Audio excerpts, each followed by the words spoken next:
Views expressed by Camaplan podcast guests may not reflect those of Camaplan. Camaplan does not guarantee the accuracy of information provided by guests, nor does it endorse or recommend any individual or organization. Camaplan is not an investment advisor, CPA, realtor, or attorney. You are encouraged to conduct your own due diligence before making investment choices. For any tax, legal, accounting, investment, or other questions, please consult a specialist.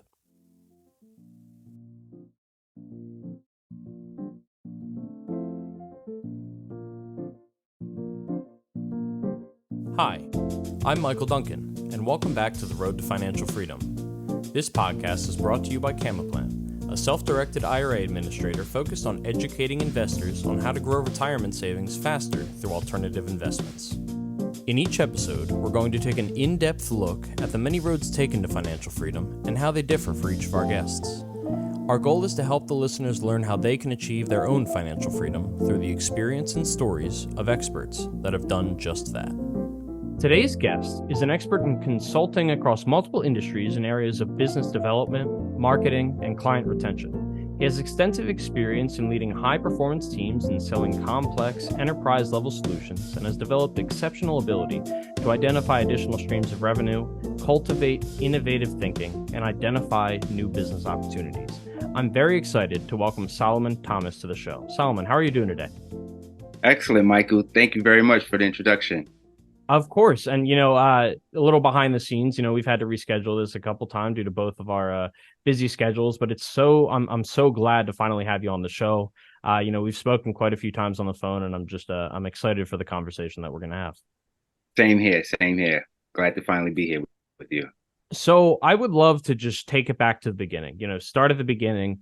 If you could just tell me a little bit about yourself and, the start for you in this industry and how you got to kind of where you are today, because if there's one thing I've learned doing this podcast, it normally looks like a very different road for every single person. Yes. I think I would like to think that my road is very unique, and it probably is different than many others, but I've grown to appreciate it. I didn't know it in the beginning, but my parents bought an abandoned building. Like, I'm in the real estate industry, okay? Mm-hmm. Real estate investor. And my parents bought an abandoned building in the late 80s in New York City. It was a 3-family mixed-use building with a storefront. So mixed use meaning residential and commercial. So it was 3 apartments and a storefront. And my father was a truck driver. And before they bought the building, they were renters and just 9-to-5ers. Mm-hmm. And then, they realized that renting or having a landlord that didn't take care of the property just didn't work for them. And they regrouped by going back to their parents' house. My mother went to her mother's house. My father went to his mother's house, and they regrouped, and they bought a property not too far, but it was abandoned. So we couldn't just move right in after their previous rental. So after my father would drive truck during the day, he would go at night to work on the property and do what needed to be done to start to rehab the property. And this was way before it was an industry, being a rehabber, taking properties and abandoning buildings or that needed work and renting them out. It was just a home for his family, which my father was doing. And on Sundays, he would bring me along and teach me the trades: sheetrock, plumbing, sanding, just what it took to bring a property up to par and just in a livable condition. And I'm in junior high school, and this is the late 80s. It had to be 86, 87, 88. And when it was all said and done, our family occupied the 2 apartments on the top floor. His best friend lived in the apartment behind the storefront. And in the storefront, he made his karate dojo. Oh, okay. Right. So he ended up being a Hall of Fame martial artist. So, which was, is very cool. But I thought it was just a big, happy family, just his friend living downstairs. Yeah. And one day he told me to go collect the rent. And I'm like, rent. I've heard us having problems in that we can't get this because we have to pay rent, or Yeah. we're fussing with the landlord because of the rent and the quality, the flooding in the apartments, and so forth and so on. But now we're collecting rent, and I'm going downstairs to collect the rent, and I was sweeping the stairs, and it was one of my chores, and sweeping the hallway, and doing that, he told me to go collect the rent, and the tenant put like $400 of cash in my hand. And in the late 80s, New York City, there's a lot going on that, we would jeopardize ourselves, our safety, our well-being to earn cash. But Yeah. I'm sweeping the halls of my apartment, my family's apartment building. I have a wad of cash. I didn't put it in my pocket. I had to take it up to him. But that was a shift. There was a shift that happened. I didn't know. I was in junior high school. I didn't know any better. But the seed was planted that there's another way to do things. There's another way to skin a cat. So life goes on, and graduate high school, joined the military, came back, worked for the Board of Ed in New York City, worked in corporate America, and I realized, like, I don't know if I'm necessarily digging this vibe. And excuse me. And so I decided to probably try to take the route that my father took. And a coworker of mine said, "Have you thought about buying property in Pennsylvania?" I said, "No. Why? What's out there?" And she says, "Well, I forgot where she said she lived, but she commuted every day via a bus from New York to Pennsylvania. And it wasn't as deep as Philly, but it's Stroudsburg maybe, or something like that." Yeah. And I said no. So I started doing some research and looking, see what was going on. I found HUD homes and things like that, and I started to investigate what it would take and how much we needed. And I said, okay, let's take a dive. I have some experience, and I have my father to lean on and questions and whatnot, and purchase a property in Reading. And we'll go back and forth on the weekends, the same thing he did.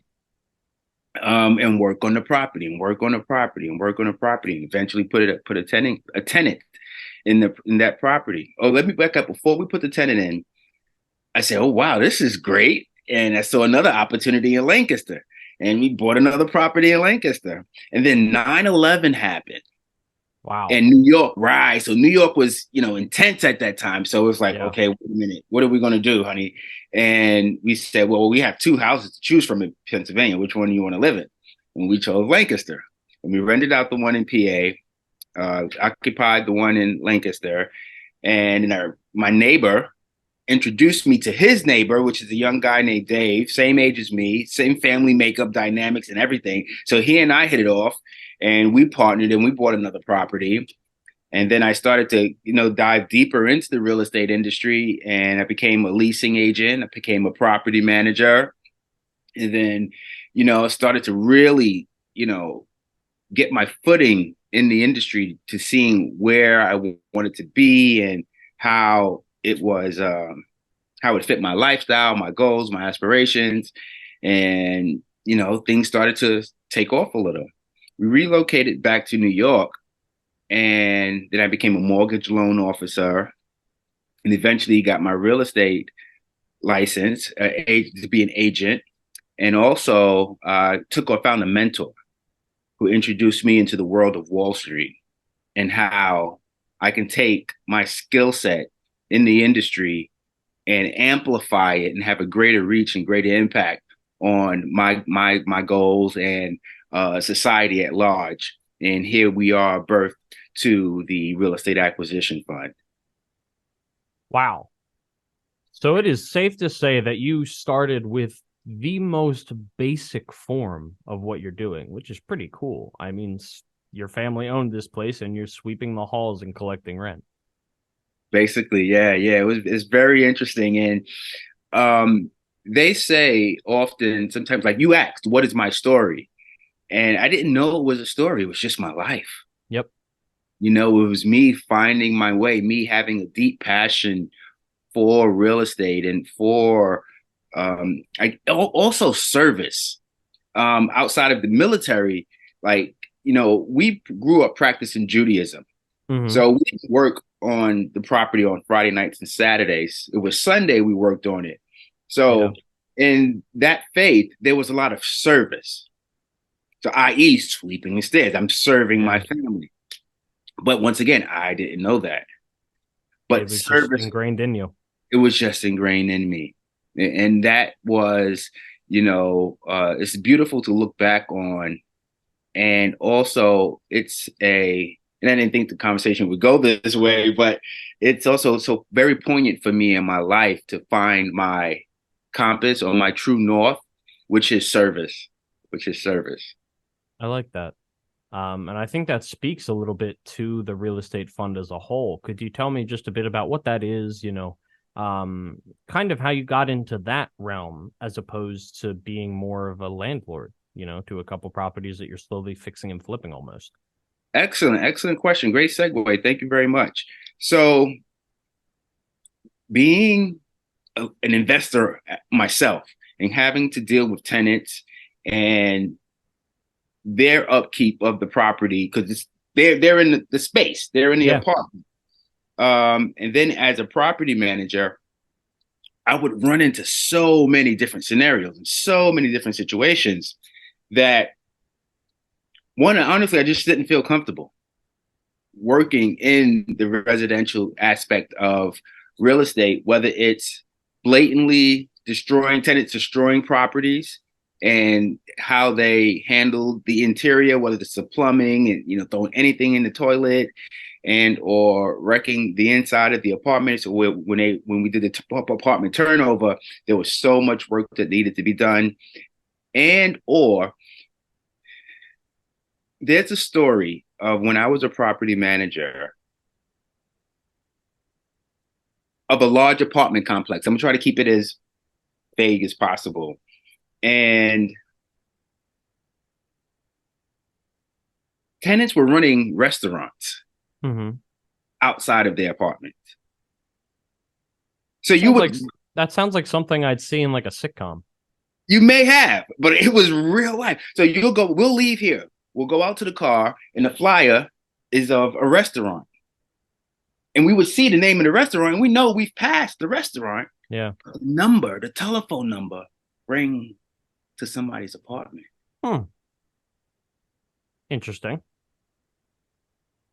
And they would run full-fledged restaurants in a two-bedroom apartment, 15 people living in the apartment, makeshift walls and bunk beds. And yeah, so it was like, okay, I love the industry. Yeah. I love being of service, right? For the tenants who had immaculate apartments, great views, they were communicative. Hey, Solomon, the faucet is dripping. Yes, let me know the faucet is dripping and we can change, Yeah.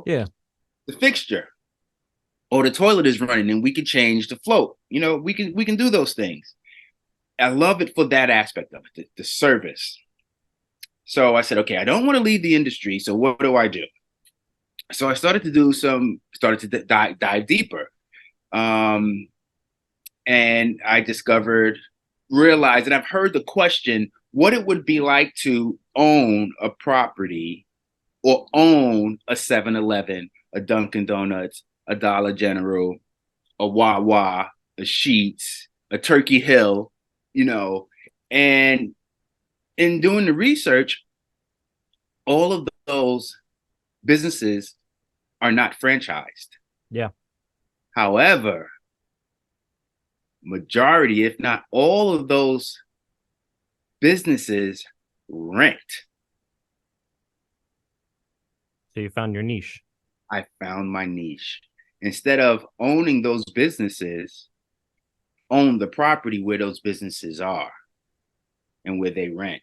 Because they've done the due diligence to say that we want to be on. I was trying to find a street that you and I would be familiar with, but just any street corner, Fifth and Main, Yeah. because the vehicle count there is 30,000 vehicles a day. The median income is $150,000. The average age is anywhere between 24 and 65 years of old. There are many other corporations there. They are investment grade tenants, which means their Standard and Poor's, Moody's, or Fitch ratings are triple B and better. It's corporately guaranteed. They're going to be in that location at least 10 years or better. Yeah. And there are 4 or 5 year bumps that increase their rent. Whether it's any of those brands I mentioned, DaVita Dialysis, Whole Foods, Amazon, if it's a distribution center. So our fund focuses on purchasing properties like that. So I kind of found my niche that way. And then the service component is, hey, why don't you make this available to all accredited investors? So the ability to open up that niche and open up these particular funds that to you just make a ton of sense because they kind of did a lot of the due diligence for you in a way. Yes, very much so. Very much so. They've done a lot of that. So what is the difference in, being a landlord in a way, with these, in these business centric places rather than, a house in Reading or an apartment complex here or there? I guess it's pretty much up to any individual's I don't know if the word is need or desire, but it just personality, Yeah. style, because I've been there and I've done it. As much as I love people and Yeah. I love my tenants, I wanted something that was less landlord intensive. And Yeah. that's what these are called triple net properties. There's zero landlord responsibility on these properties. So this way, we all, myself included, myself and the investors, can enjoy life without, worrying about roof repairs, geothermal heating, plumbing, many of the vendor services that are required to manage large multifamily complexes. You went from an extremely active form of investing and within the same industry transformed it completely into a passive investment for both you and the other members of the fund. It's yes, sir, I have, and I thank God for it. It's an evolution, and when etymology is a thing for me where I look at it and when they say, well, passive, well, what does passive mean? How passive can we be? If we want to Yeah. be passive, how passive can we be? And it worked, and it worked. So well, you can be passive with a multifamily property, but there's still going to be those calls. I Yeah. literally had to do some consulting with someone where he has his proof as a tenant, as a residential tenant in a large apartment complex. He has his proof that he has been paying ever since he's been in the property, a tenant of that property, but they changed management. So when they changed management, there was a discrepancy in their bookkeeping about his payments. And he has all of the proof in the world to show that he has been paying. Yeah. However, the office didn't want to handle, or they didn't deal appropriately with doing the research and due diligence that, hey, this tenant is up to date. Yeah. And they wouldn't give him the number to corporate, which is a fund. Yeah. So we did the research and we reached out to whomever they needed to be reached out to, and then they got back in touch with management and oops, you don't owe that. He's like, I know.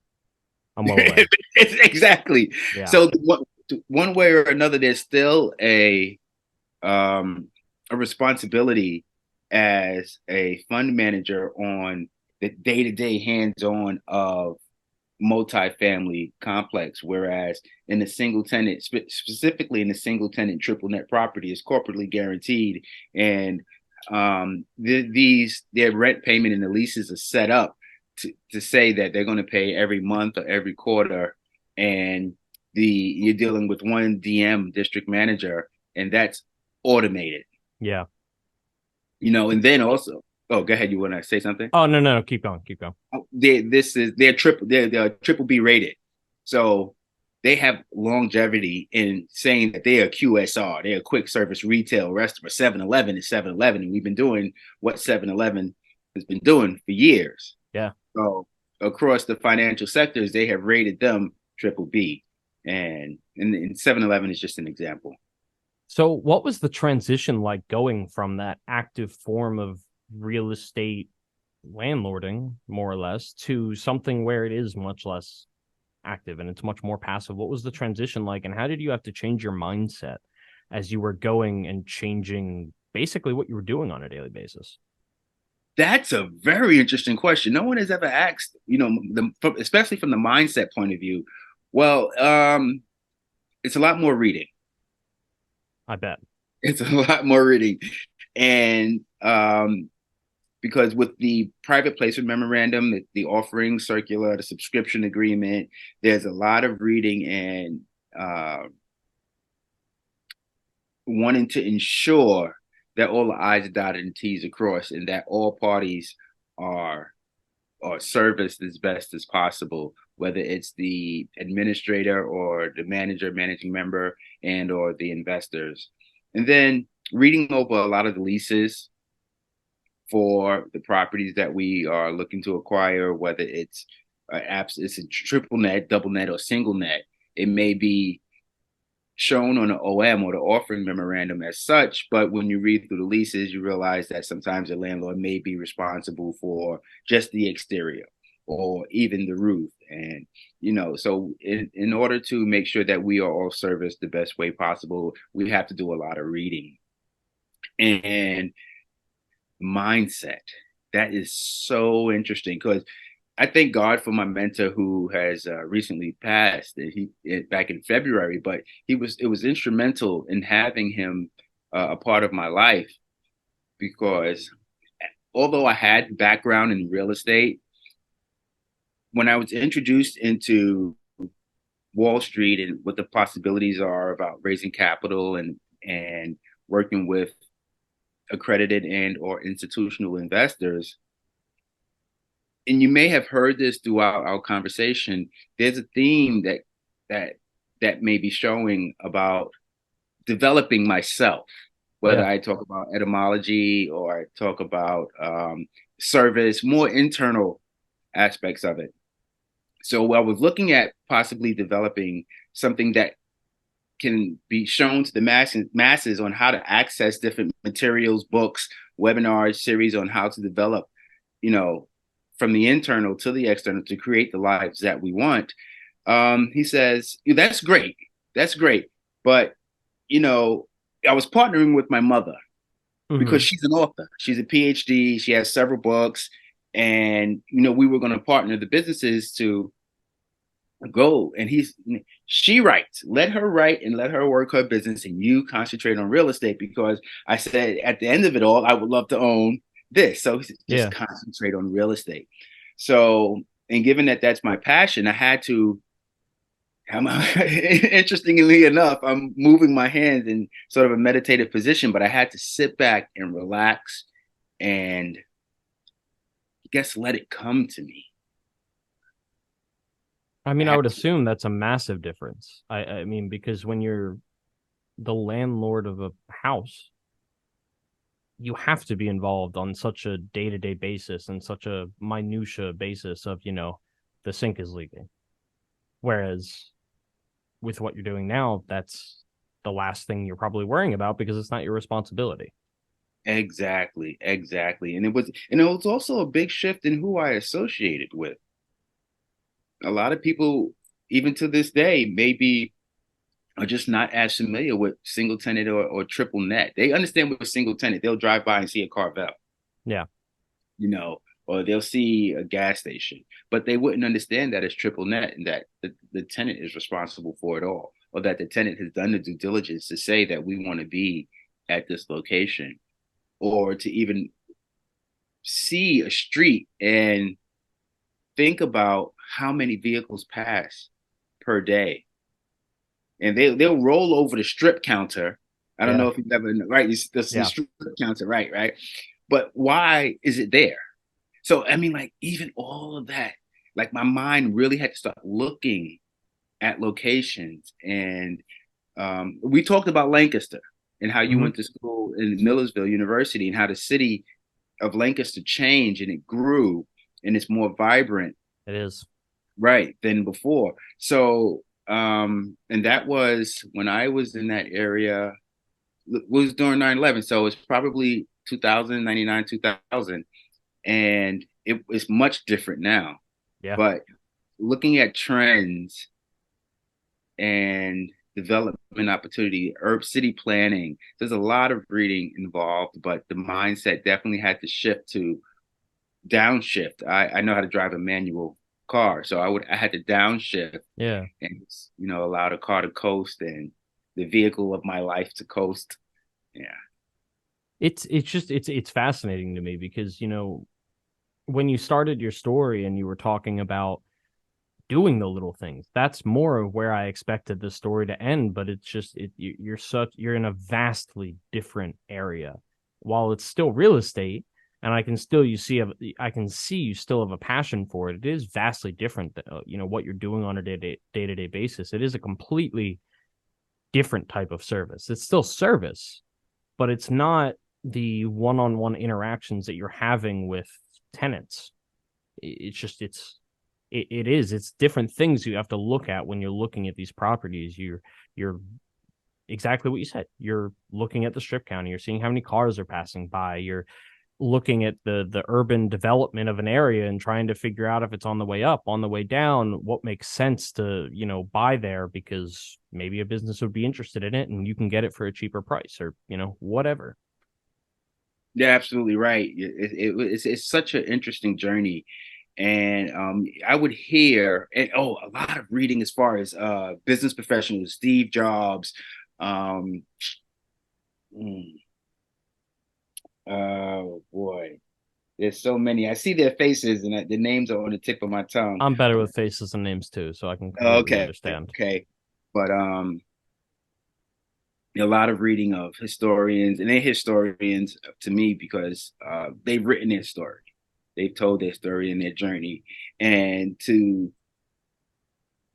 come to terms and be at peace with the fact that there's definitely a mind shift that can happen, and it can be interesting, it can be challenging. I'm sure that you wouldn't do anything differently because, you are where you are and it seems like you're happy where you are, but what's some what are some things that you learned along the way, possibly from a mistake or just, learning from maybe your mentor or something as you're entering this new mindset, this new niche within real estate? I wouldn't change anything. What I've learned and what I like to share is to follow your intuition. I wish I had stuck to my guns earlier. Can you expand upon that a little bit? I've seen this way before it took became an act of fact, became a reality. But I dimmed my light and I didn't stick to my guns and follow what I knew was for me to do, for me to create. When you say you saw this, do you mean the fund that you're currently? The fund that I'm currently developing, the specifically in the sector of single tenant triple net, you know, Yeah. I knew this was the evolution for me and the business to create and how to serve and just the introduction of it all. I've spoken to many investors and they didn't know in the game, and they just didn't know that this was an option or even to look at it. So and it's something else. Was there any single event or, Huh. period of time that kind of gave you the little push to go ahead and There's a follow your intuition? specific there's a specific time I was at I was challenged to continue moving forward in the business. And I had once sat with an investor, and at the time we just didn't work together, and no, nothing bad about it. We just didn't work together. This wasn't our Mm-hmm. time. However, a year passed and he gave me a call out of the blue. And it was just Now I saw him ring and I saw his name, but why? And I didn't take the call at the time. I was busy. But later, when I returned the call, we Real did whatever. quick. Sorry, you kind of got disconnected there a little bit. So could you just start from the beginning of that answer, I guess? Just to make Okay. sure I get it all and I can edit it later. Okay, cool. So I was going through a transition in my career and and or an opportunity to continue creating and moving this fund forward. And I had previously reached out to an investor. We had a great conversation and he welcomed me into his community, but at the time we didn't work together. A year or so had passed and he called, and when his number popped up on the phone, I was just surprised to see it. I didn't take the call because I was preoccupied, but later on when I returned the call, we chopped it up a little bit, we talked and we exchanged whatever we needed to exchange. But it was just getting that call, seeing his number pop up on my phone, that was the greatest shift for me to continue on. Hmm. And it's so out the blue. Yeah. It had nothing to do with the fund at all. It was just because it's a process. I love the journey. I think I've become so strong or stronger because of the conviction of sticking with my guns and wanting to create this and make this a possibility for myself and for investors. You're like, oh my goodness, this is great. I enjoy it and seamless and so I wouldn't change anything. No. I love to hear that. And as we're getting to the end now, before I ask you to kind of plug yourself and let listeners know where they can find you, I have one final question I ask everyone Sure. that comes on the show. And it's simply, what does financial freedom mean to you?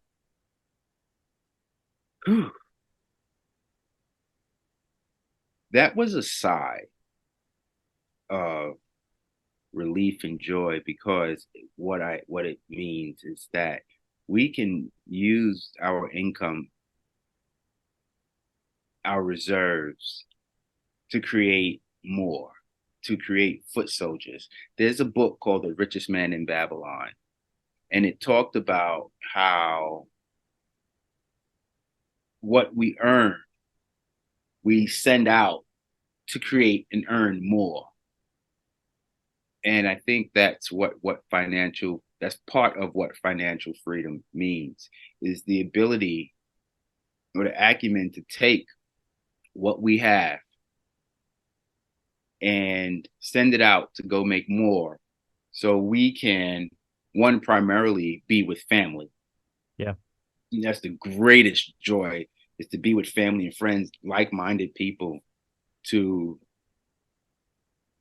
watch the children grow, teach them life lessons, play Madden football with my brother. I had San Francisco. That's been my team ever since the 80s. And he played with Baltimore, and I beat him 58-13. Or if we're playing 2K, NBA 2K, he'll beat me. But like really enjoying quality time with family whenever and wherever we are. That's what financial freedom means to me. Well said. And now, please, if you could tell the listeners where they can find you, how to get in contact with you, if they have any questions, please do so. Okay, great. I think the best bet, the way to reach out to me is on any of the social handles, i.e., Facebook, TikTok, Instagram, Solomon S. Thomas. The website is thomasmtrgrp.com. That's where the platform is, but you can feel free to DM me at any of the social. Facebook is Solomon Thomas, and TikTok and Instagram is Solomon S. Thomas. Awesome. And all of that will be in the description of this episode as well, so you can look there for it. Solomon, thank you so much for coming on today. I had a great time. I loved hearing your story, and I feel like I was able to learn a lot today. So thank you. You're welcome very much. And as always, thank you for listening to The Road to Financial Freedom. If you enjoyed this show, please support the podcast by remembering to rate, review, and subscribe. You can keep up to date with us on Facebook or Instagram at Road to Financial Freedom Podcast. Thanks again, and I'll see you next time.